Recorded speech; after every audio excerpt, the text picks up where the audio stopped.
ভালো আচরণের শক্তি। ভালো আচরণ এটা শুধু একটুখানি হাসি নয়, এটা এমন এক আলো যা অন্ধকার মনকেও নরম করে দেয়, গলিয়ে দেয় কষ্টের বরফ। একটি মিষ্টি কথা বদলে দিতে পারে কারো পুরো দিনের রং, পুরো জীবনের দিশা।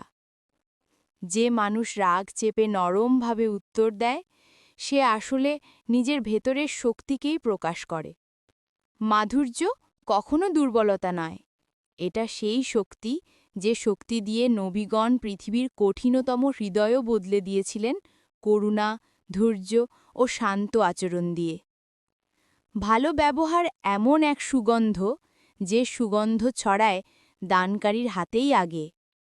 তুমি কাউকে সম্মান দিলে, আল্লাহ তোমার মান বাড়িয়ে দেন। তুমি কাউকে ক্ষমা করলে, আল্লাহ তোমার ওপর শান্তির দরজা খোলেন। একটি ছোট সাহায্য, একটি নরম কথার সান্ত্বনা, একটি শান্ত আচরণ, এগুলো মানুষের মনে এমনভাবে গেঁথে যায় যেন আকাশে লেখা কোনো দোয়ার মতো। তাই ভালো আচরণকে ছোট ভেবো না, এটা ভাঙার হৃদয়ে জোড়া লাগায়, রুষ্ট মানুষকে শান্ত করে, আর আল্লাহর কাছে পৌঁছে দেয় সৎ মানুষের মর্যাদায়, সাফ হৃদয়ের আলোয়।